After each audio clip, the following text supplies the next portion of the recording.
బ్రహ్మర్షి పితామహ పత్రిజీ గారికి ఆత్మ ప్రణామాలు.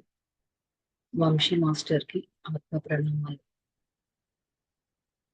టార్ఫోన్ సెరెడారియం గారు మనకి స్వేచ్ఛేచ్ఛ ద్వారా మనలోని మూలాలను వెతుక్కుని చక్కగా మార్చుకునేందుకు జ్ఞానాన్ని అందిస్తూ ఉన్నారు. వారికి కృతజ్ఞతాభావం. సమస్త గురుమండలికి కృతజ్ఞతలు. మీ అందరికీ ఆత్మ ప్రణామాలు.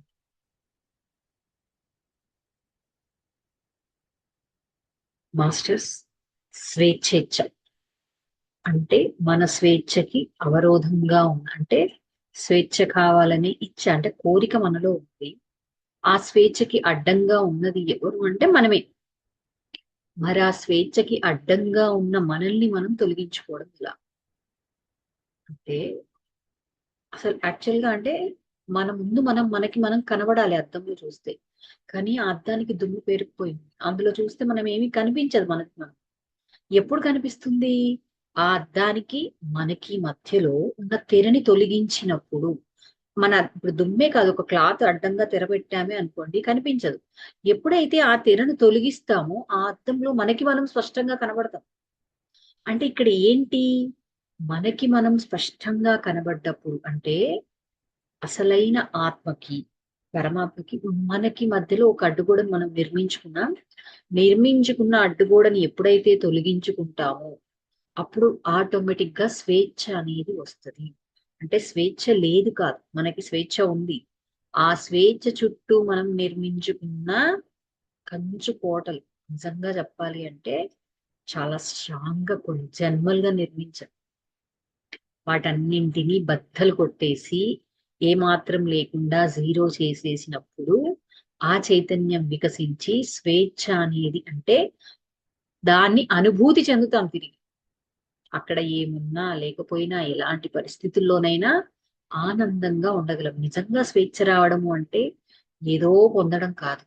మనల్ని మనతో మనం ఉంటూ ప్రతి క్షణం, ప్రతి స్థితిలో, ప్రతి పరిస్థితిలో, ప్రతి సందర్భంలో, ప్రతి మనిషితో అంటే అక్కడ వీళ్ళు పలానా వాళ్ళు ఉన్నా లేకపోయినా ఎవరో ఉంటేనే ఆనందం, ఏదో ఉంటేనే ఆనందం, ఇవన్నీ తీసేసి ఎలా ఉన్నా చూడగలిగే స్థితి ఒకటి ఉంటుంది. అదే అసలైన స్వేచ్ఛ. దాన్ని మనం పొందాలి. ఆ పొందడానికి మనం వేసుకున్న అడ్లు ఏంటి? నిజంగా అంటే మనకు వంశీ సార్ చెప్పినట్టు అరిషడ్ వర్గాలు. అయితే ఆ అరిషడ్ వర్గాలు చాలా ముఖ్యమైనది ఏంటి అంటే అహం. ఆ అహం అంటే ఏంటి? అహం ఎలా ఏర్పడుతుంది? అహం ఏర్పడము ప్లస్ అది పెరగడం. అంటే నాలో అహం ఉందని ఎలా అసలు గుర్తించాలి అంటే నాలో అహం ఉంది అనే విషయాన్ని తెలుసుకోవడము ప్లస్ అసలు అది ఎలా ఉంది, ఎక్కడుంది అని తెలుసుకోవడము, అది ఎలా పెరుగుతుంది. ఇంతవరకు మనం అంటే పెంపొందే లక్షణాలు, అహం ఎలా పెంపొందుతుంది అనేది ఒక పాయింట్ ఇచ్చారు మనకి. దాంట్లో ఏంటి అంటే పిండంగా ఉండగానే, తల్లి గర్భంలో ఉండగానే తల్లిదండ్రులు నా కొడుకు పలానా వాడవుతాడు, ఇంతటి వాడు అంతటి వాడు అనేసి ఏదో సాధించేస్తాడు, అంతటి గొప్పవాడు అనే ముద్రలు ఎక్కడేస్తున్నారు అంటే తల్లి గర్భంలో ఉండగానే వేసేస్తాం. అలా వేసినప్పుడు ఏం జరుగుతుంది అంటే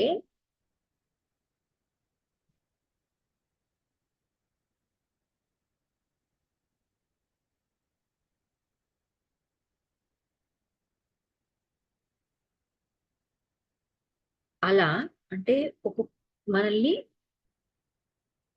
అక్కడి నుండి స్టార్ట్ అవుతుంది అహం పెరగడం. అంటే అహం పుడుతుంది, ఆ తర్వాత వాటికి అనుగుణంగానే బీజం అంటే అక్కడ బీజం వేస్తున్నాం.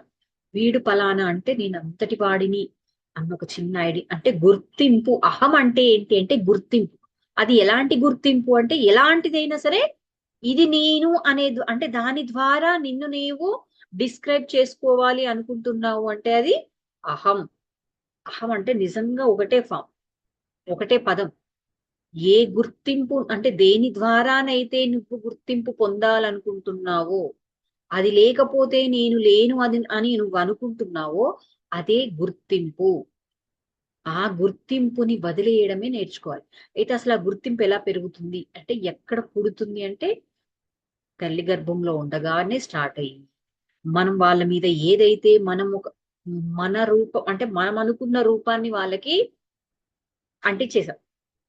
ఎప్పుడైతే అది చేసామో వాళ్ళు పెరిగాక కూడా అలాగే అవ్వాలని చూసి నేను అలాంటి అంతటి వాడిని ఇంతటి వాడిని ప్రయత్నం చేస్తూ అది అవ్వను లేక అవ్వకపోతే జీవితాంతం బాధపడుతూ అంటే దర్శనాలు వాళ్ళ దర్శనాలని కాకుండా మనం అందించిన రూపాలతో దర్శనాలని చేసుకొని బాధపడతారు. ఆ తర్వాత పొగడతారు. అంటే నువ్వు ఇంత అందంగా ఉంటావు, లేకపోతే నువ్వు ఇలా నాట్యం చేస్తావు, నువ్వు ఇది చేస్తే చాలా బాగా చేస్తావు అంటే తెలియకుండా ఎదుటివాడు ఇచ్చిన దాన్ని నమ్మేస్తూ ఇంకెవరైనా మనల్ని పొగడకపోతే వాళ్ళ పట్ల ద్వేషాన్ని పెంచుకుంటాము. ఇలా మనకి రకరకాల పాయింట్లు ఇచ్చారు. అంటే అర్హత లేకుండా ఒక స్థాయిని పొందడం, అర్హత లేకుండా అధికారాన్ని పొందడం, దాని ద్వారా మనం లంచగొండులుగా మారతాము. ఆ స్థానంకి నిజంగా అర్హత ఉన్న వాళ్ళని రాకుండా అడ్డుకుంటాం. ఆ స్థానాన్ని నిలబెట్టుకోవడానికి ఇక్కడ భయం కూడా ఇప్పుడు ఏం జరుగుతుందండి, ఒక ప్లేస్ లో నాకు అర్హత లేదు, ఇక్కడ భయం కూడా ఒక అర్హం రావడానికి కారణం అంటారు కదా.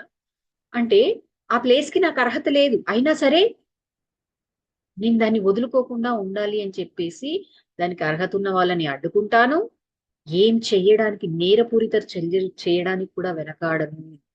ప్లస్ అంటే అది నా ఎదుగుదలకు కూడా అడ్డమవుతుంది. ఎలా అడ్డమవుతుంది అని అంటే దానికి కావలసిన నైపుణ్యాలని సంపాదించుకోను కదా.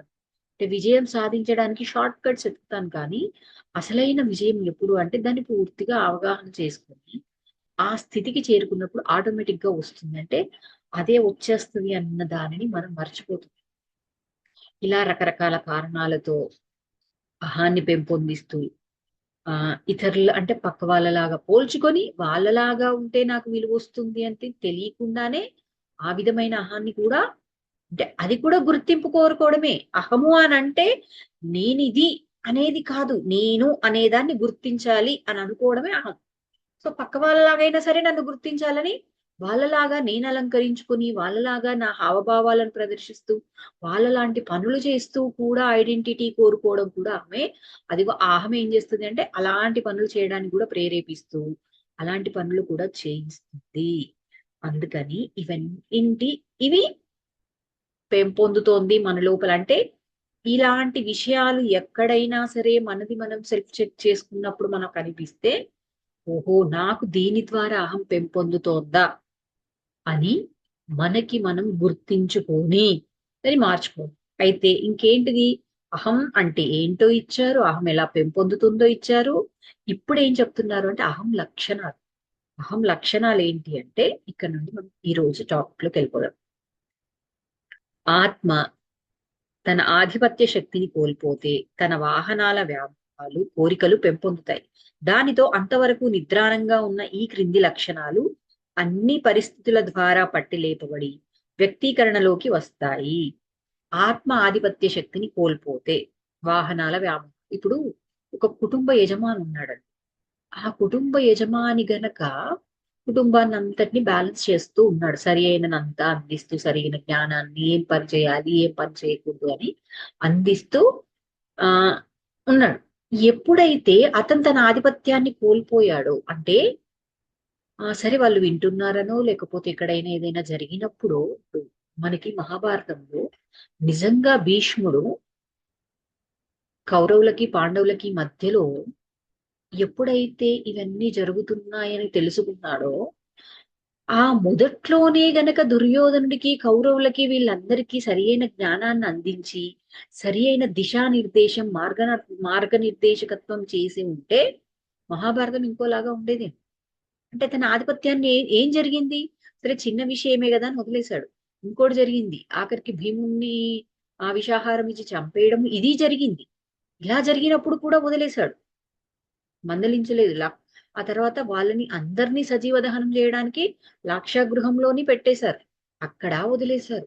అది ఎక్కడ దాకా తీసుకెళ్ళింది, యుద్ధం మహాభారత సంగ్రామం జరిగేంత వరకు తీసుకెళ్ళింది కదా. మరి అంటే ఇక్కడ మనం అంటే ఏంటి, భీష్ముడు ఆధిపత్యాన్ని కోల్పోయి వ్యామోహము, నా వాళ్ళు అంటే నా పిల్లలు నేను సింహాసనానికి బద్ధున్నై ఉంటాను ఇవన్నీ అనుకొని తన ఆధిపత్యాన్ని కోల్పోయి వాళ్ళకి ఇచ్చేశాడు. అంటే ఇక్కడ మనం ఏంటి, ఇక్కడ భీష్ముడు ఆత్మ అయితే మిగిలిన వాళ్ళంతా జీవాత్మగా ఇక్కడున్న భౌతిక శరీరంగా మానసిక శరీరంగా అనుభూతి శరీరంగా మనం తీసుకుంటే ఇక్కడ మన ఆత్మ ఆధిపత్యాన్ని కోల్పోయి వీటన్నింటి వ్యామోహాల్లో పడ్డప్పుడు ఏం జరుగుతుంది? ఎప్పుడైతే చిన్న చిన్న విషయాలు అప్పుడే వాటిని కట్ చెయ్యలేదో, ముక్కగా వంగనిది మానై వంగుతుందా అంటారు కదా.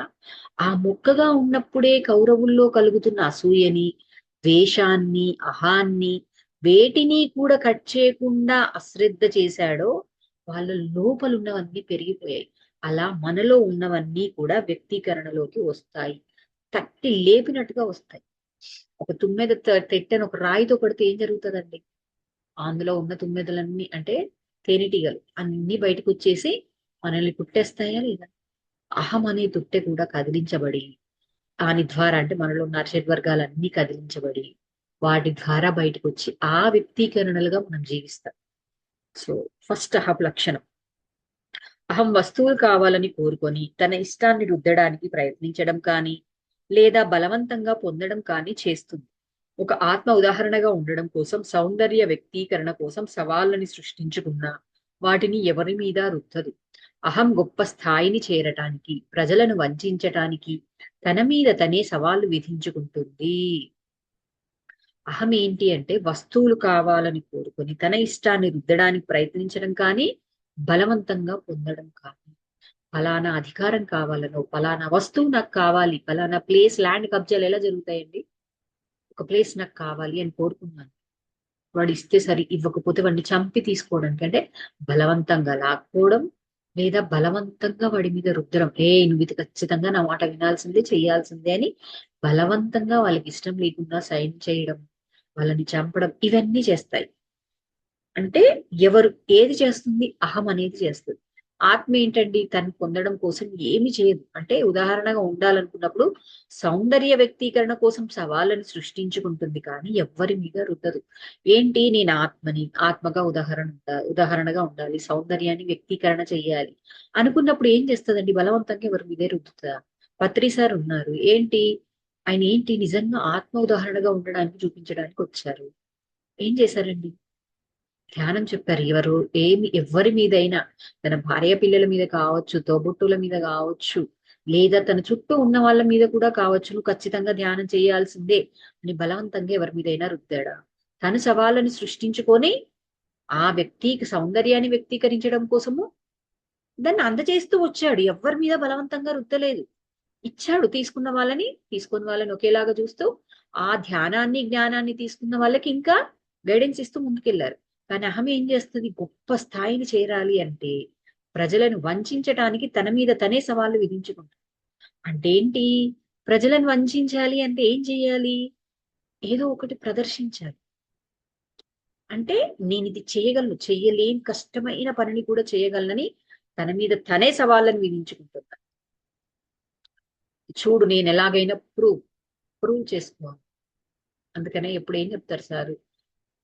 ఎవరి దగ్గర నిన్ను నువ్వు నిరూపించుకోవాలని ప్రయత్నించకు అని. నిన్ను నువ్వు నిరూపించుకోవాలనుకుంటున్నావు అంటే అహం ఉన్నట్టే.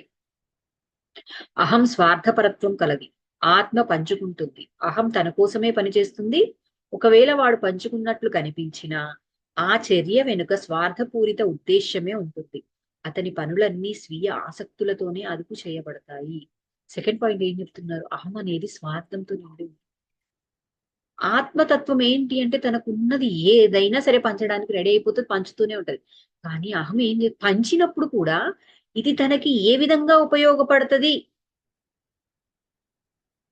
అనే ఆ చర్య ఉద్దేశం కూడా అలాగే ఉంటుంది. అంటే అప్పుడు ఏంటి? స్వీయ ఆసక్తులతోటి. అంటే నేను ఏ పని చేసినా, ఇతరులకి ఏది పంచినా, ఏమి చేసినా స్వీయ ఆసక్తులతోనే. అంటే నా ఆసక్తి దేని మీద ఉంది, నేను ఈ పని చేయడం వల్ల నేనేం పొందగలను అనే దాని ద్వారానే అదుపు చేయబడుతుంది. అంటే నా స్వీయ ఆసక్తితో ఏదైతే అదుపు చేయబడుతుందో అది అహమే. అంటే నేను చేస్తున్న ఫలానా దాని కోసం నేను చేస్తున్నాను, ఫలానా వస్తువు కోసం, ఫలానా పేరు కోసం నేను చేస్తున్నాను అంటే, పంచుతున్నాను అంటే అది అహమే కదా. అది ఇప్పుడు వాళ్ళ పర్పస్ ఏదైనా కావచ్చు. ఒక వ్యక్తి ఉండి ఫలానా వాళ్ళకి ఆహారాన్ని పంచిపెట్టడం, లేకపోతే ఇంకేదో పంచడం, ఏదో చేస్తారు. కానీ ఆ తర్వాత ఎలక్షన్స్ వచ్చినప్పుడు ఓట్లు అడగడము, ఇంకొకటో చేస్తూ ఉంటారు కదా. నేను ఇవన్నీ చేశాను, ఈ మాత్రం నాకు చేయలేరా అని అడుగుతారు కదా. ఆ విధంగా ఎమోషనల్ గా వాడేసుకుంటారు. 3, అహం చిరాకు కలిగిస్తుంది. అతను గాయపడినట్లు భావిస్తాడు. అతని అహానికి విరుద్ధంగా జరిగేది ఏదైనా అతనిని గాయపరుస్తుంది. అహం ఉన్నవారు గాఢమైన నిద్ర పోలేరు. వారు పూర్తిగా భయం, చిరాకులతో నిండి ఉంటారు. అహం చిరాకు కలిగిస్తుంది. చిరాకు ఎందుకు వస్తుందండి అంటే, ఒక ప్లేస్ లోనో ఒక సిచ్యువేషన్స్ లోనో నువ్వు అనుకున్నట్టుగాను నీ ఐడెంటిటీకి తగ్గట్టుగానో జరగనప్పుడు, లేదా ఇతరులకి విలువ ఇచ్చినప్పుడు, నీకు తెలియకుండానే ఆ ప్లేస్ లో అసలు అంటే నేను చిరాకు పడుతున్నాను అన్న విషయం కూడా మనకు అర్థం కాదు. ఆ ఆ కథం అంటే ఆ క్షణంలో మనసు గాయపడిపోతది. ఏంటి అహానికి విరుద్ధంగా ఏది జరిగినా అంటే, మన అహం అంటే ఏంటండి, మనం పలానా విధంగా ఉన్నామనో పలానా విధంగా జరగాలనో అలా జరిగితేనే కరెక్ట్ అనో అనుకుంటాం. దానికి విరుద్ధంగా ఏది జరిగినా మన మనస్సు గాయపడుతుంది. దాని ద్వారా నిద్రని పోలేము. మనకేం జరుగుతుందంటే ఇంకెప్పుడు ఏం జరుగుతుందో పూర్తిగా భయము, చిరాకులతో నిండి ఉంటాం. ఎవరన్నా "ఛీ! ఆగు" అంటాం. అంటే ఏంటి, ఎందుకు ఆ చిరాకు వస్తుంది మనకి? అసలే నేను చిరాకులో ఉన్నాను, నన్ను కదిలించకు అంటాం. ఎందుకండి చిరాకు వస్తుంది? నిజంగా ఈ పాయింట్ ని ఒక్కసారి మనం గనక ఏ సిచ్యువేషన్ లో ఇలా ఉంటున్నాము, అసలు నాకు చిరాకు ఎందుకు వస్తుంది, భయం ఎందుకు వస్తుంది, ఈ రోజు నాకు నిద్ర పట్టట్లేదంటే కారణం ఏంటి, ఈ రోజు అన్ని జరిగిన వాటిల్లో నేను ఎక్కడైనా ఏదైనా నాకు అనుకూలంగా జరగలేదు అని చెప్పేసి బాధపడుతున్నానా, బాధపడ్డానా, సెల్ఫ్ చెక్. అప్పుడు అర్థమవుతుంది ఈ చిరాకు అని. ఎందుకంటే ఎక్కడికైనా వెళ్ళినప్పుడు మనం అనుకున్నవి జరగనప్పుడు ఇలాంటి అనుభవాలు అయితే ఉన్నాయి ఫ్రెండ్స్. అంటే ఇది ఈ విషయమే అని నేను ఎక్స్ప్లెయిన్ చేయలేకపోవచ్చు కానీ కొన్ని కొన్ని సార్లు ఇప్పుడు నలుగురు ఫ్రెండ్స్ ఉంటారు. ఆ నలుగురు ఫ్రెండ్స్ లో ఓ నలుగురో ముగ్గురో ఆ ముగ్గురు బాగా ఉండి ఒకరిని పట్టించుకోలేదు అనుకోండి, ఏం జరుగుతుంది? బా, ఇంతకాలం కలిసే ఉన్నాం కదా, ఆ క్షణం ఎందుకు జరిగిందో కూడా అర్థం చేసుకోరు. ఫీల్ అవుతాం. ఆ ఫీల్ కాస్త రాత్రి ఏం చేస్తుంది అంటే మళ్ళీ గుర్తొస్తుంది.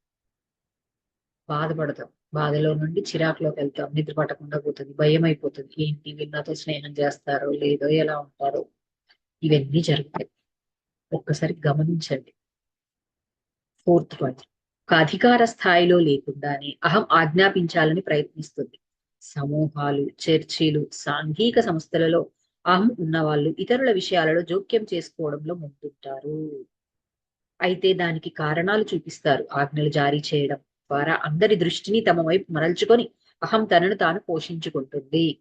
అధికార స్థాయిలో లేకుండానే అహం ఆజ్ఞాపించాలని ప్రయత్నం చేస్తుంది. ఏంటి, నాకే అధికారం లేదు కానీ నేను ఆజ్ఞాపించాలని కోరుకుంటాను. ఎందుకు? అహం వల్ల. నేను గొప్ప అనే ఫీలింగ్ నాకు ఉండడం వల్ల అలాగే చేస్తాం. సమూహాలు, చర్చిలు, సాంఘిక సంస్థల్లో అహం ఉన్న వాళ్ళు ఇతరుల విషయాలలో జోక్యం చేసుకోవడంలో ఉంటారు. అంటే అహం ఉన్న వాళ్ళు ఏంటి, ఒక సమూహం కావచ్చు, ఒక చర్చి, సాంఘిక సంస్థలు, ఆధ్యాత్మిక సంస్థలు ఏదన్నా అవ్వచ్చు. అహం ఉన్నప్పుడు ఏం జరుగుతుంది అంటే ఇతరుల విషయాల్లో జోక్యం చేసుకుంటారు. జోక్యం చేసుకొని కూడా ఏంటి ఏం చెప్తారంటే, నేను దీనికి ఇదిగో ఈ కారణం కోసం నేను ఇది చేశాను. అదిగో అక్కడ అదేదో సరిగ్గా చేయలేదు. అది అది నేను చేస్తేనే సరిగ్గా అవుతుందంటే ఇక్కడ సరి చేయడం కోసం నేను చేశానని ఏదో ఒకటి సృష్టిస్తారు వాళ్ళు. ఆజ్ఞలు జారీ చేయడం ద్వారా అందరి దృష్టిని తమ వైపు మరల్చుకొని అహం తనను తాను పోషించుకుంటుంది. అంటే ఇతరులని ఆజ్ఞాపించడం వల్ల 10 మంది దృష్టిని తన వైపు మరల్చుకొని, అంటే అహానికి ఫుడ్, అహానికి ఆహారం ఏంటండి అంటే ఆ ఆ, అంటే అధికారాన్ని చూపించాలి, ఆజ్ఞాపించాలి అనే అహం ఒకటి ఉన్నదనుకోండి, మనకు అధికారం లేకపోయినా 10 మందిలో అధికారాన్ని ప్రదర్శిస్తూ ఆజ్ఞాపిస్తూ వాళ్ళ దృష్టిని ఆకర్షిస్తూ, ఓహో వీడెంత గొప్పవాడని ఎవడైనా అన్నప్పుడు అహం తృప్తి పడుతుంది. అంటే ఏంటి, అహానికి కావలసిన ఆహారం అందేస్తుంది. అది ఇంకా ఇంకా పెరిగిపోతుంది. అంటే ఏంటి, ఆహా ఆ దృష్టి, 10 మంది దృష్టి నా వైపు పడ్డప్పుడు నాకు కలిగిన ఆ ఆనందం, అహంతో కలిగిన ఆనందం ఏదైతే ఉందో ఇంకా మళ్ళీ మళ్ళీ అలాంటివి చేయమని ప్రోత్సహిస్తుంది. అంటే 10 మంది ఈ రోజు, ఇంకో రోజు 100 మంది చేరిపోతుంది. 10 మందితో తృప్తి పడదు. అలా పెరుగుతూనే వెళ్తుంది. 5, అహం తానెంతో ముఖ్యమైన వాడిని అని అనుకుంటుంది. వాడు మనుష్యులు తనను గమనిస్తున్నారని లేదా అనుసరిస్తున్నారని భావిస్తాడు. తానెంతో ముఖ్యమైన వాడినని ప్రదర్శించే ప్రయత్నం చేస్తాడు. దానితో ప్రజలు అతని అహాన్ని పోషిస్తారు. అహం తానెంతో ముఖ్యమైన వాడిని అని అనుకుంటుందంట. అంటే నేను సంథింగ్ స్పెషల్. సో అలాంటప్పుడు ఏంటి, నేను ఏది చేసినా నన్ను నా చుట్టూ ఉన్న వాళ్ళు నన్ను గమనిస్తున్నారని, నేను చేసేదాన్ని అనుసరిస్తారని అనుకొని ఇంకేం చేస్తాడు, ఆ భావనతో అందరిలో ముఖ్యమైన వాడిని ప్రదర్శించే ప్రయత్నం. మనం ఎక్కడైనా నేను ముఖ్యమైన వాడిని వీళ్ళందరిలో అని భావనతో ఏదైనా చేస్తూ అనేది గమనించండి.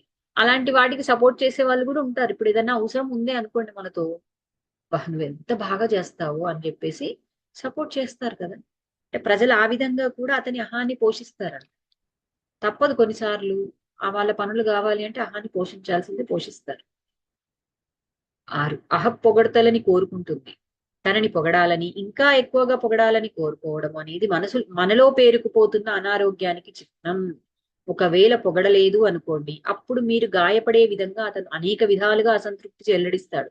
ఒకసారి మీరు అహాన్ని పొగడడం మొదలు పెడితే అతని నుంచి రక్షించుకోవడానికి ప్రతిసారి ఆ పొగడ్త మోతాదు పెంచుకుంటూ పోవాలి. మీ నుంచి పొగడ్తను కోరుకునేవారు క్రమక్రమంగా మీలో వారి పట్ల ద్వేషాన్ని సృష్టిస్తారు. అహం ఏం చేస్తుంది, పొగడ్త కూడా అహానికి సంబంధించి, అహాన్ని పెంపొందించుకునే విధానాల్లో ఒకటి అని ఇచ్చారు కదా. ఏం చేస్తుందండి, ఈ రోజు అంటే ఒక చిన్న పొగడ్త ద్వారా అహం స్టార్ట్ అవుతుంది. ఆ తర్వాత ఏం జరుగుతుంది, ఆ చిన్న పొగడ్త సరిపోదు, డోస్ పెంచాలి. ఒక మందుకి అలవాటు పడితే, ఇప్పుడు పెయిన్ కిల్లర్ వేసుకున్నాం, ఫస్ట్ రోజు ఒక టాబ్లెట్ వేసుకుంటే సరిపోయింది. ఆ తర్వాత 2 టాబ్లెట్లు, 3 టాబ్లెట్లు. ఆ తర్వాత ఏంటి, ఆ టాబ్లెట్ డోస్ అంటే ఎంజీ ఉంటది, ఆ ఎంజీని పెంచుకుంటూ వెళ్లాల్సిందే. సేమ్ పొగడత కూడా అంతే ఫ్రెండ్స్.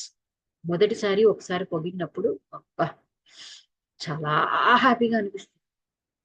ఆ తర్వాత మళ్ళీ మళ్ళీ ఇది చాలు కదా అని ఇంకేం చేస్తాం, అబ్బా ఇంకొకసారి ఎవరైనా పొగడకపోతే అక్కడ చిరాకు వస్తుంది. మనం ఒక పని చేసినప్పుడు నన్ను ఎవరు గుర్తించలేదు అనిపిస్తుంది.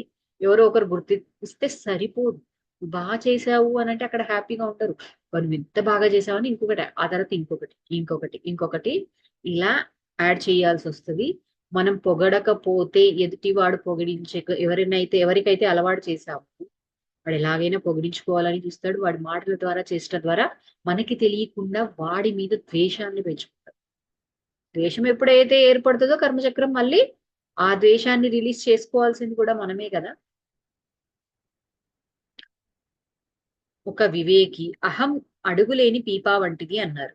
మీరు ఆ పీపాని ఎప్పటికీ నింపలేరు. అడుగులేని పీపా నింపే ప్రయత్నంలో ఎంతో జాగ్రత్తగా ఉండాలి. నిజమైన స్నేహితులు ముఖస్థుతి చేయరు, కానీ మిమ్మల్ని మీరు ఉన్నది ఉన్నట్లుగా చూసుకునేలా చేస్తారు. అహం అడుగులేని పీపా వంటిదంటే ఏంటంటే బేసే లే, అంటే కింద ఒక డబ్బా ఉంది, దాన్ని నీళ్లు పోస్తే కింద అడుగు ఉంటే ఆగుతుంది. అడిగే లేనప్పుడు నువ్వు ఎన్ని పోస్తున్నా కారిపోతూనే ఉంటాయి కదా. అలాంటి దాన్ని నింపాలి అంటే చాలా జాగ్రత్తగా ఉండాలంట. ఎందుకంటే అసలు దాన్ని ఎప్పటికీ నింపలేం. పోనీ అని నింపడానికి నువ్వు ప్రయత్నం చేస్తే చాలా జాగ్రత్తగా ఉండాలంటే ఆ ఆ బేస్ ఏర్పడేలాగా ప్రయత్నం చేశాక, బేస్ ఏర్పరిచాక అప్పుడు గానీ నీళ్లు పోయాలంట. మరి జాగ్రత్త అంటే అదే కదా. కానీ నిజంగా మనం అర్థం చేసుకుంటే ఏంటంటే, నిజమైన స్నేహితులు ముఖస్థుతి చేయరు. నిజంగా మనతో స్వచ్ఛమైన స్నేహం చేసే వాళ్ళు ఎప్పుడూ కూడా మనతో మనల్ని పొగడరు. కానీ మనం ఎలా ఉన్నామో అలా చూసుకునేలాగా చేస్తారు. వాళ్ళే స్వచ్ఛమైన స్నేహితులు. అందుకనే 10 మంది పొగిడి మనల్ని ఒకటి అంటే తిట్టడం కాదు, ఇదిగో నువ్వు ఇక్కడ ఇది చేసావు కానీ ఇది కరెక్ట్ కాదు అని ఎక్కడైనా ఎవరి ద్వారా అయినా తెలుసుకుంటే ఒకసారి చెక్ చేసుకుని అలాంటి వారితో స్నేహం చేయండి. 7, అహం ఉన్న వ్యక్తి తాను అక్కడ లేకపోయినా, లేక దానిలో అతను పాలు పంచుకోకపోయినా ఏదీ సరిగ్గా జరగదని భావిస్తాడు. అహం ఉన్న వ్యక్తి ఏమనుకుంటాడు అంటే, ఇప్పుడు ఒక పని చేసాం, ఫస్ట్ టైం సక్సెస్ అయింది, సెకండ్ టైం అలాంటిదే ఇంకొకటి జరిగినప్పుడు ఏంటి, అరే నేను అక్కడ లేకపోతే ఆ పని సరిగ్గా జరగదు. ఒకవేళ అంటే అక్కడ లేకున్నా, లేకపోతే అతను ఆ పనిలో కాస్త హెల్ప్ చేయకపోయినా అది జరగదు అన్న భావనలోకి వచ్చేస్తాడు. ఇవన్నీ మనలో తెలియకుండా ఏర్పడే భావనలు ఏంటి ఫ్రెండ్స్ అంటే, మన కుటుంబంలో జరిగే ఒక ముఖ్యమైన, అంటే కొన్ని ఫంక్షన్స్ కావచ్చు, గెట్ టుగెదర్లు కావచ్చు, ఫ్రెండ్స్ తో కావచ్చు, ఏదైనా సరే 1-2 సార్లు సక్సెస్ అయినప్పుడు, ఎవరైనా మనల్ని అన్నప్పుడు, లేకపోతే ఆ ఏదైనా సరే అది ఎక్కడి దాకా వెళ్తోంది నా లోపల? నేను ఎక్కడైనా ఈ విషయంలో ఇలా అనుకుంటున్నానా? Please check that. Note this point. 8, అహం విషయాలను తారుమారు చేసి ప్రజలను వంచిస్తుంది. అహం ఏం చేస్తుంది? విషయాలని తారుమారు చేస్తుంది. అంటే ఆ ఒకలాగా ఉంటే ఇంకొకలాగా అర్థం చేసుకొని ఇతరులకి కూడా ప్రజలని వంచడం ఏంటండి? నా నాలో ఉన్న అహము ఎదుటివాడు ఆ విషయాన్ని సరిగ్గా అర్థం చేసుకోకుండా నాకు నచ్చినట్టుగా నాకు అనుకూలంగా అర్థం చేసుకునేలాగా వంచిస్తారు. ఇప్పుడు ల్యాండ్స్ ఉన్నాయి, దానికి రేట్ రావాలి, అది నా ఫీల్. అది నిజంగా నాకు, అంటే నా ప్లేస్ అక్కడ ఉంది, దానికి నేను అనుకున్నంత డబ్బు రావాలని నేను కోరుకున్నాను అంటే అది నా అహమే కదా. అప్పుడు ఏం చేస్తారు? అటువైపు ఓఆర్ఆర్ వస్తుందని చెప్పు, లేకపోతే ఇక్కడ ఏదో ఫ్యాక్టరీ వస్తుందనో కాలేజ్ వస్తుందనో ఇలాంటివన్నీ అంటే చెప్పి తారుమారు చేసి విషయాన్ని ప్రజలను వంచిస్తామా లేదా? 9, అహం కలిగిన వ్యక్తి పదార్థవాది, అత్యాశపరుడు. అతని నవ్వులోను ఏమైనా ఇచ్చేటప్పుడు కూడా ద్వేషపూరితంగానే ఉంటాడు.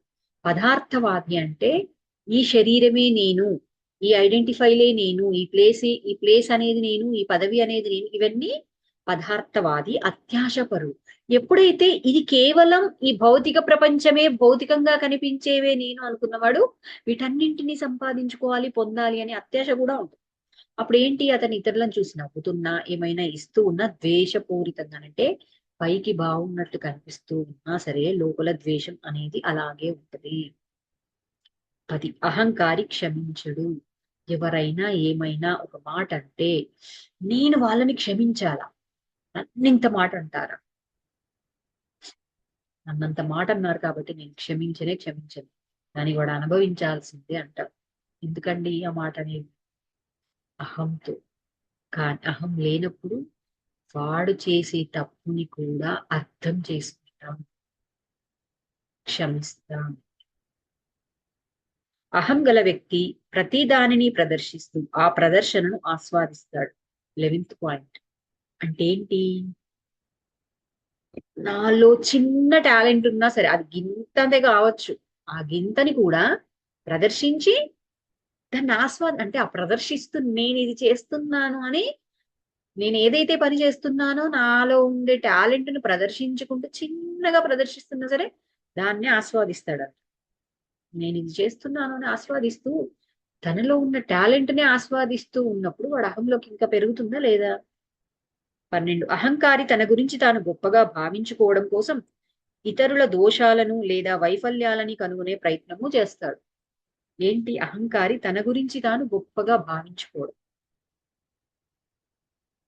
కోసం ఇతరుల దోషాలను లేదా వైఫల్యాలని కనుగొనే ప్రయత్నం చేస్తారంటే, నన్ను నేను గొప్పగా భావించుకోవాలి, అందరము ఉన్నాం, నా అహం ఏం అడుగుతోంది?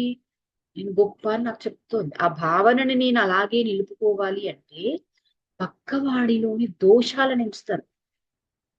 వాడు ఒక పని చేస్తూ ఉంటే, అదిగో నువ్వు ఇది ఇక్కడ కరెక్ట్ గా చేయలేదు, నువ్వు ఇది ఇక్కడ కరెక్ట్ గా చేయలేదు, ఇది కరెక్ట్ గా చేయలేదు అని చెప్పేసి దాన్ని మనం ఏం చేస్తామండి అంటే పెంచుతూ ఉంటాం. అంటే వాళ్ళ దోషాలని, వాళ్ళ వైఫల్యాలని కనుక్కునే ప్రయత్నం. అంటే ఏమంటారు, ఒక సామెత ఉంది. ఇంక మనకి అంటే మొత్తం మీద చీల్చి చెండాడి మరి వాళ్ళు ఎక్కడ వైఫల్యం చెందుతారు, ఎక్కడ దోషం చేస్తారని భూతద్దం వేసి మరీ వెతుకుతాం.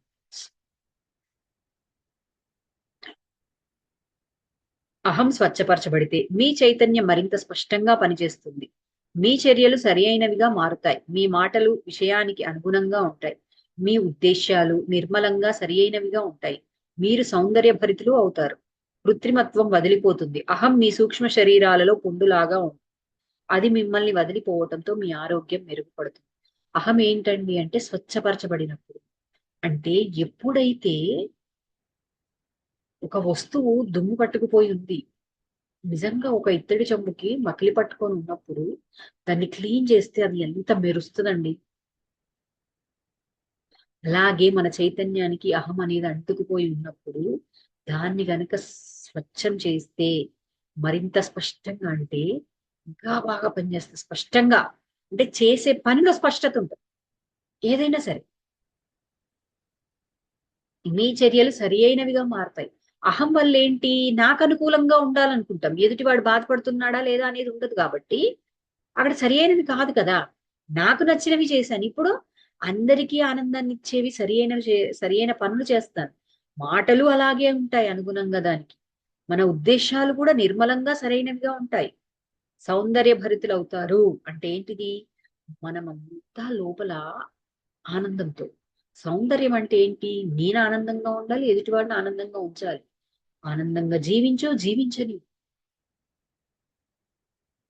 అలా అయిపోతామంట. కృత్రిమత్వం అంటే ఎదుటివాడి మెప్పు కోసమో, ఎదుటివాడి దగ్గర ప్రదర్శించడం కోసమో, ప్లాస్టిక్ ప్లాస్టిక్ పువ్వులు ఎలాగైతే అలంకరిస్తామో, ఒక ప్లాస్టిక్ నవ్వును తగిలిస్తుంటాము నలుగురిలో, అలా ఉంటాం. అంటే లోపల ఒకలాగా ఉంటాం కానీ బయటికి ఇంకొకలాగా కనబడతాం. అదే కృత్రిమత్వం. స్వధర్మం పరధర్మం. పరధర్మాన్ని తగిలేసుకొని ఉంటాం. మేకప్ వేసుకున్నప్పుడు ఒకలాగా ఉంటాం, మంచి ఫేస్ క్రీమ్ రాసుకొని, ఫౌండేషన్ వేసి, క్రీమ్ రాసి, పౌడర్ వేసి ఓ ఇంచు మందాన మేకప్ కొట్టాక ఎలాంటి వాళ్ళైనా తెల్లగా మిలమిలగా మెరుస్తారు. ఆ ఫౌండేషన్ అన్ని తీసేస్తే కానీ అప్పుడు ఏ బాధ ఉండదు. ఎందుకో తెలుసా, మేకప్ వేసుకున్నాక ఇలా తగిలిస్తే అలా నల్లటి మచ్చ ఏర్పడుతుంది.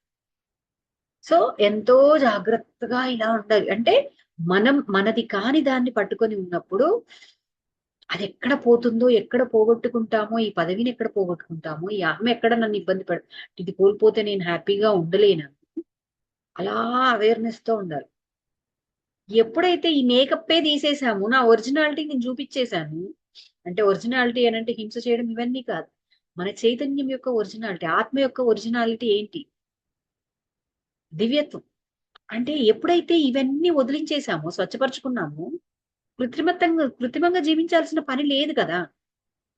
అంటే బలవంతంగా నువ్వు ఏదైతే ఇది మనకి విశ్వం నీకు దర్పణంలో ఒక పాయింట్ చెప్తారు. ఆమె ఒక రాజకుటుంబానికి చెందినది. ఏంటి, ఆ అహం అంటే మేము ఇలాగే ఉండాలి అనడం వల్ల తనకి తెలియకుండా లోపల ఎన్నో వ్యాధులు వచ్చేసాయి, ఇలాగే ఉండాలి కాబోలు అని. ఎప్పుడైతే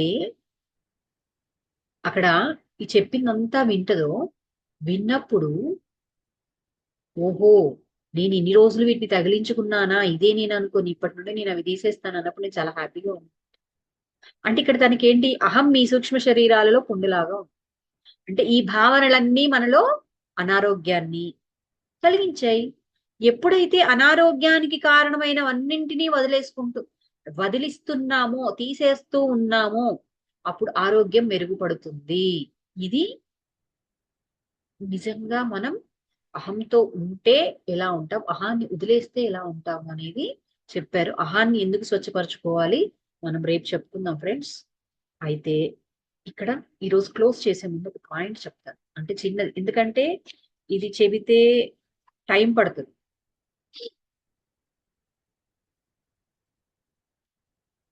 సరే, ఇందులో కూడా కొన్ని పాయింట్స్ చెప్పుకొని క్లోజ్ చేసుకుందాం. నెక్స్ట్ ఏంటి అంటే అహాన్ని ఎందుకు స్వచ్ఛపరచు. ఫస్ట్ పాయింట్ అంటే అహం లక్షణాలు ఎలా ఉంటాయి అనేది మనకి ఇప్పటి వరకు అందించారు. పొగడతా, అక్కడ నేనున్నా లేకపోయినా, నేను లేకపోతే ఆ పని జరగదు, సవ్యంగా జరగదు అని చెప్పి, భౌతికం పదార్థవాది అంటే ఈ భౌతికమే అంతా, అందుకని అత్యాశపరుడిగా మారిపోవడం, ఎవరిని క్షమించలేకపోవడం, గొప్పగా భావించుకోవడం, ఇవన్నీ ఉన్నాయి. అహం స్వచ్ఛపరచబడినప్పుడు చైతన్యం మరింతగా స్పష్టంగా పనిచేస్తుంది, సౌందర్యభరితంగా జీవిస్తాం, మనలో ఉన్న అనారోగ్యాలన్నింటినీ పోగొట్టుకుంటాము, ఆరోగ్యం మెరుగుపడుతుంది. అయితే అహాన్ని ఎందుకు ఇది ఒక పాయింట్ ఇచ్చారు కానీ పూర్తిగా మనకు అవగాహన అవడానికి అహాన్ని ఎందుకు స్వచ్ఛపరచుకోవాలి. ఫస్ట్ పాయింట్, అహంతో మన వాస్తవ ఆత్మగా ఉంచుకోవడం అసంభవం. దాని వలన మన స్వయం అభివృద్ధికి, అంతర్వికాసానికి చేసే కృషి అంతా నిరుపయోగం అవుతుంది. అహంతో మన వాస్తవ ఆత్మగా ఉంచుకోవడం అసంభవం. మనం వాస్తవ ఆత్మ అంటే ఏంటి, ఆ దివ్యత్వం అంటే ఏ ఏ విశ్వాత్మ నుంచో, పూర్ణాత్మ నుంచో దివ్యాత్మగా ఒక అంశాత్మగా రిలీజ్ అయ్యాము, అలా ఉండము. అదేంటి, దైవం ఏం కోరుకుంటాడు, ఎలా ఉంటాడు అని అంటే అందరి పట్ల ఒకే భావనతో, ప్రేమ భావనతో, కరుణతో ఉంటాడు కదా. అలా ఉంచుకోవడం అసంభవం. ఇప్పుడు దీన్ని ఎలా చెప్పాలి ఇప్పుడు నేనున్నాను ఫ్రెండ్స్, ఇక్కడ కళ్యాణి అనేది ఒకరు ఉన్నారు. కానీ ఆ ఈ కళ్యాణిగా కాకుండా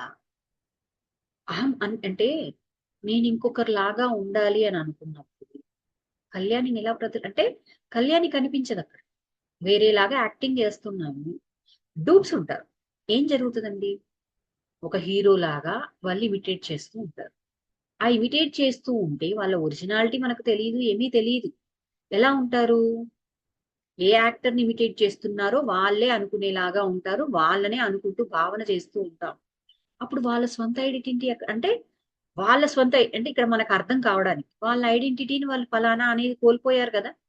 మనం కూడా మనం ఈ భౌతిక జన్మ అంటే ఈ జన్మ పరంపర ద్వారాను ఈ జన్మలోనూ చుట్టూ ఉన్న వాటన్నింటి ద్వారా అహాన్ని పెంచుకొని అహంతో ఉంటే అసలైన మూలంలో ఉన్న మనం ఏంటో మనకి తెలియదు.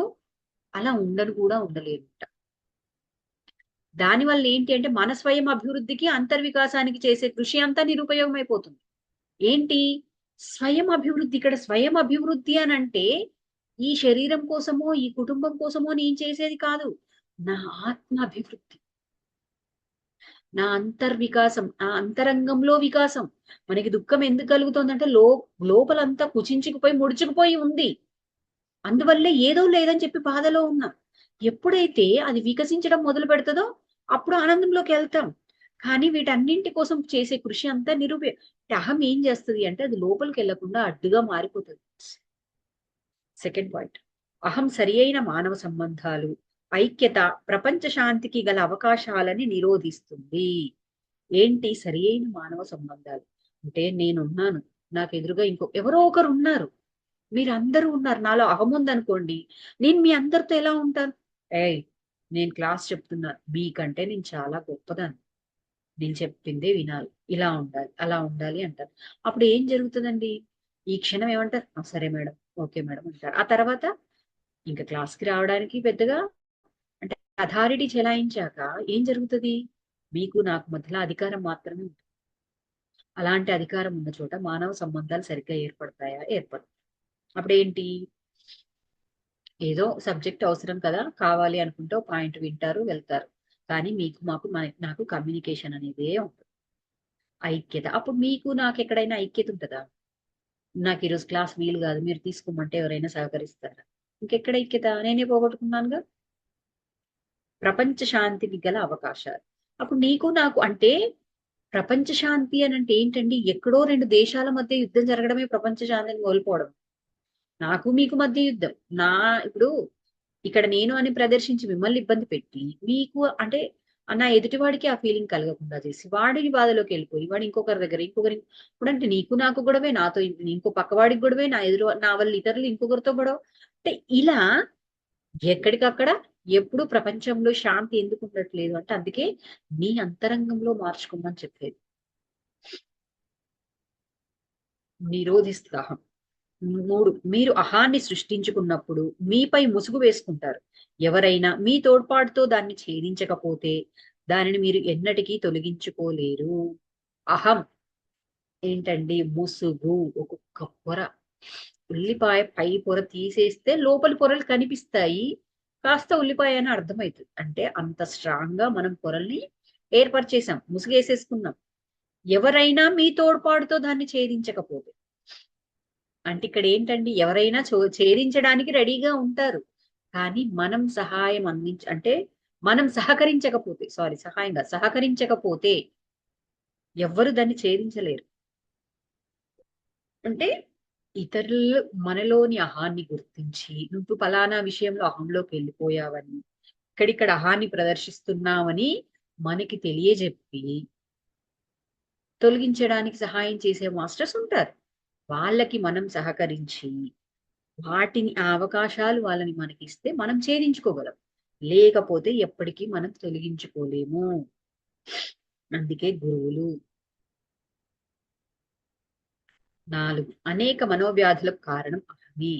మన మనస్సు బాధపడుతోంది అంటే చాలా మట్టుకి మానసికంగా శారీరకంగా వచ్చే అనారోగ్యాలే మనసుతో అయినా సరే కొన్ని కర్మలు ఇవన్నీ ఉంటాయి. కానీ ఇక్కడ కర్మ సిద్ధాంతం కాదు, అహం ద్వారా వచ్చేది చెప్తున్నారు మరి.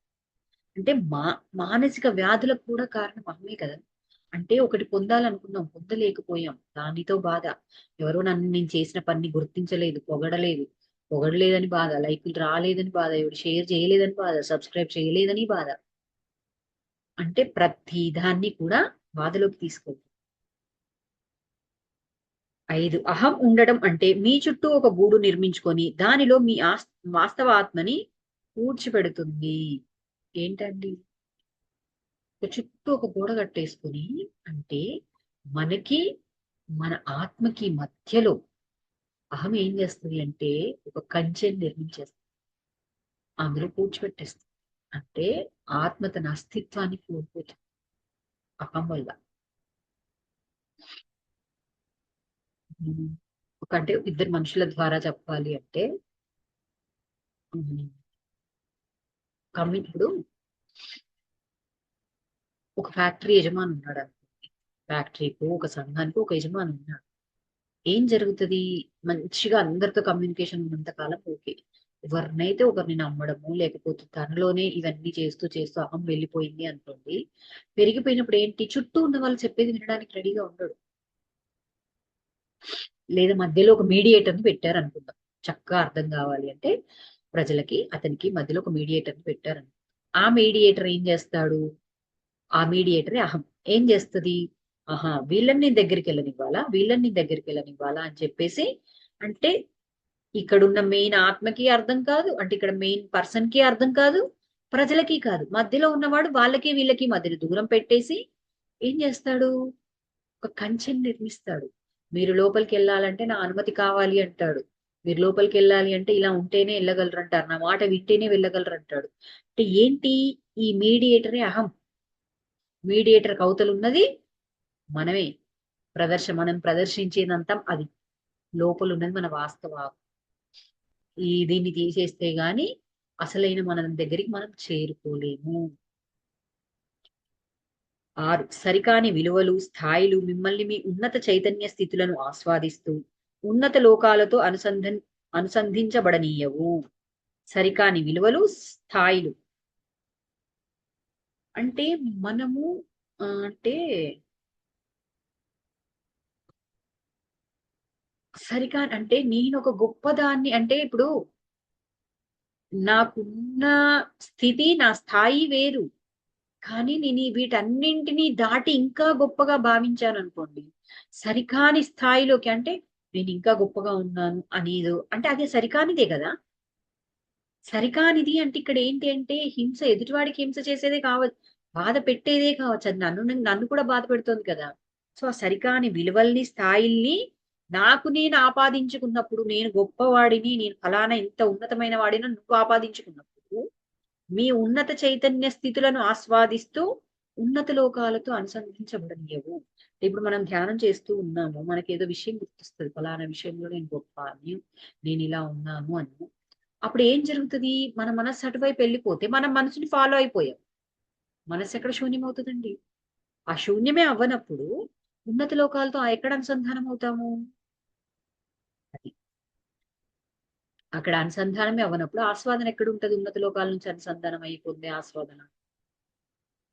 7 అహం ఒక మానసిక కణితి. అది మీ భౌతిక శరీరంపై నిజంగా ఒక కణితిలాగా కానీ, లేదా ఒక నేరస్తుడు రహస్య సంస్థలో పనిచేసేవాడుగా కానీ వాస్తవీకరించబడుతుంది. మానసిక కణితి అహం అంటే ఇది మనస్సుకి ఏర్పడుతుందండి. అహం అనేది శరీరం మీద ఏర్పడేది కాదు, మనసుకే. కానీ శరీరం మీద ఏర్పడితే ఎలా ఉంటుందో అలా కణితిలాగా ఏర్పడుతుంది, లేదా నేరస్తుడు రహస్య సంస్థలో పనిచేసేవాడుగా కానీ వాస్తవీకరించబడుతుంది. అహం ఏం చేస్తుంది? మనం చేసే ప్రతి దాన్ని కూడా దానికి అనుకూలంగా మార్చుతూ చూపిస్తుంది. ఇక్కడ మనం ధ్యానంలోకి రాకముందు మొన్న ఒక మేడం మాట్లాడారు. మేడం, నాకు ప్రతిసారి వాళ్ళు ఏదైనా చేసినప్పుడు ఇది నన్ను తక్కువ చేసి చూడ్డానికే కదా వీళ్ళు ఇలా చేశారు, వాళ్ళు అలా చేశారు, అంటే నేను దానికి, వాళ్ళు చేసిన దానికి అంతకంతా నేను చెయ్యొద్దా? వాళ్ళు నన్ను బాధ పెట్టినప్పుడు వాళ్ళు చేసే దాంట్లో ఇదే కదా ఉన్నది అని చెప్పేసి. ఎప్పుడైతే ఈ పొర విడిపోయిందో ఆ డ్రీమ్ వచ్చిందో అలా అక్కడ కూడా అలాగే, కానీ వేరే వాళ్ళని అర్థం చేసుకుంటున్నారు మళ్ళీ ఇంకొక వీటిలో. ఏంటి, అరే వీళ్ళందరూ ఒక్కొక్కసారి పని చేస్తూ ఉన్నప్పుడు ఇలా ఆలస్యం అవుతుంది కదా, కొన్ని పనులు అవ్వవు కదా, సరేలే అని. అంటే ఎవరిని అర్థం చేసుకుంటున్నారు, ఎవరిని అర్థం చేసుకోవట్లేదు అని అన్నప్పుడు ఇక్కడ ఏం జరిగింది? అహం వల్ల. అంటే ఇది అహమా అంటే నిజంగా కూడా ఎదుటి వాళ్ళని మనం అర్థం చేసుకునే విధానం కూడా మారిపోవడానికి కారణం మనం చూసే దృష్టికోణం. మన దృష్టి ఎక్కడుంది అంటే, మన దృష్టికి మిర్రర్ ఏది? మనలోని అహం కూడా ఒక మిర్రర్ గా పనిచేసి దాని నుంచి ఏ విధంగా చూపించాలో ఆ విధంగానే చూపిస్తుంది. ఒక వీడియో సినిమా అంతా తీసామండి, సినిమా అని కాదు, ఒక ప్రోగ్రామ్ తీసాము, దాంట్లో దేన్ని హైలైట్ చేయాలి అనేది మనం చేసే ఎడిటింగ్ మీద ఆధారపడి ఉంటుంది కదా. ఆ ఎడిటింగ్ ఇక్కడ అహం చేస్తుంది. దాన్ని బట్టి మనం అర్థం చేసుకుని ఆ సీన్ లో సిచ్యువేషన్ లో అర్థం చేసుకునేదంతా మారిపోతుంది. అంటే నేరస్తుడు రహస్య సంస్థలో పనిచేసేవాడుగా కానీ వాస్తవీకరించబడుతుంది. అంటే ఒక నేరస్తుడు రహస్య సంస్థలో ఎలా పనిచేస్తాడో అలా వాస్తవీకరించబడుతుంది. 8, అహం అనే పునాదిపై ఏ గొప్ప నిర్మాణాలు నిర్మించబడవు. అహంపై నిర్మించబడినదంతా నశించిపోయేదే. అహంతో ఎలాంటి గొప్ప నిర్మాణాలు నిర్మాణాలు అని అంటే మనం అనుకునే కట్టుకునే బిల్డింగ్లు మాత్రమే కాదు. ఇప్పుడు అహంతో నిర్మించిన రాజరిక వ్యవస్థలు ఎంతకాలం ఉన్నాయి? ప్రేమతో అందరినీ కలుపుకుపోయి ఉన్న రాజరిక వ్యవస్థలు ఎంతకాలం?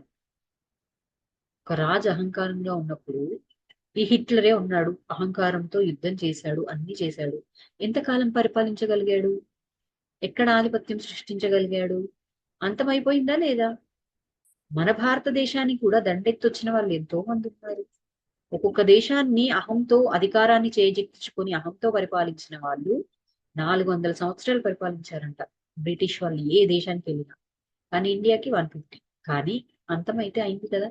400 సంవత్సరాలైనా 150 సంవత్సరాలైనా అహంతో నిర్మించబడినవి ఏవి కూడా నశించిపోతాయంట. అంటే భౌతికము అనే దాని మీద నిర్మించబడేది ఏదైనా సరే నశిస్తుంది. అనంతత్వం దాని మీద, ఏకత్వం మీద నిర్మించబడేది ఏదైనా చిరస్థాయి అంటే శాశ్వతంగా ఉంటుంది.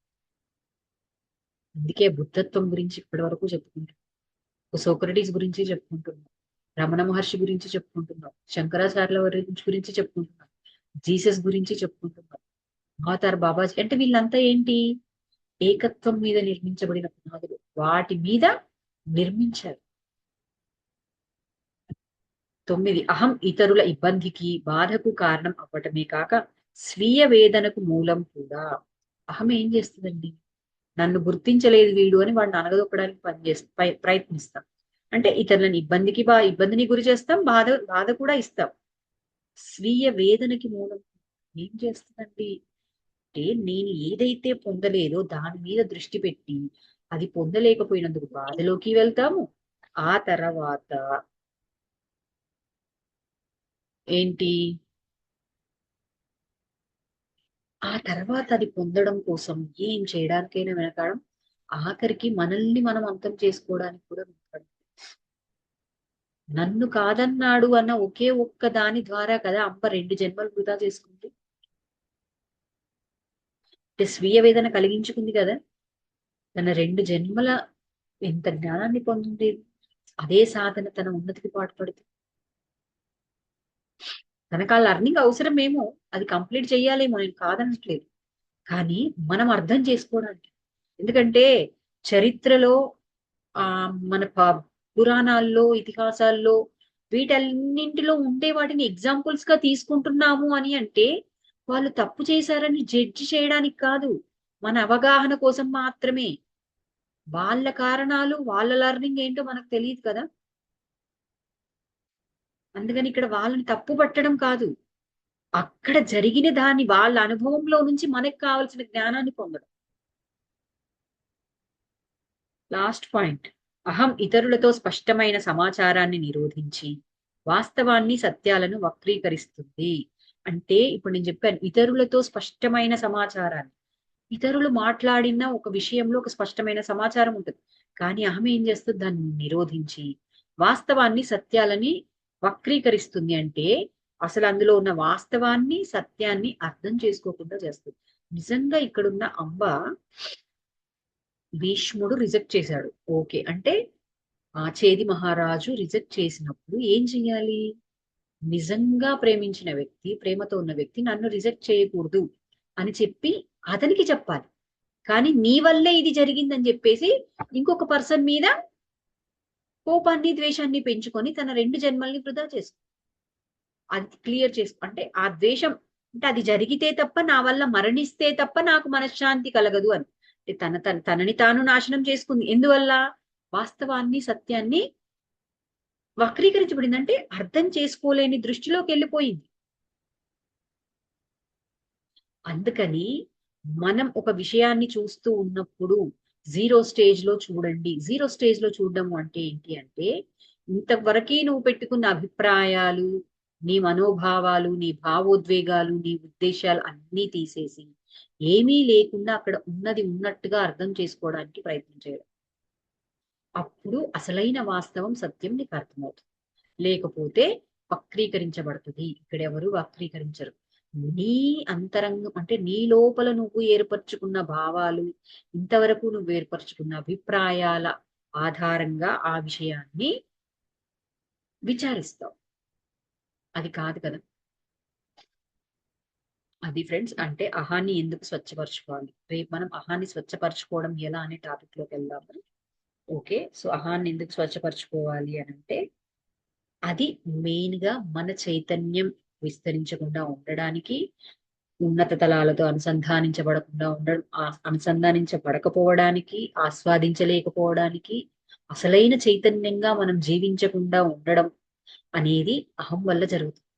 యహాన్ని స్వచ్ఛపరచుకోవడం పోకపోతే ఎలా ఉంటది అనేది అది. అంటే ఎందుకు స్వచ్ఛపరచుకోవాలంటే వీటన్నింటి కోసం. So okay friends, thank you so much.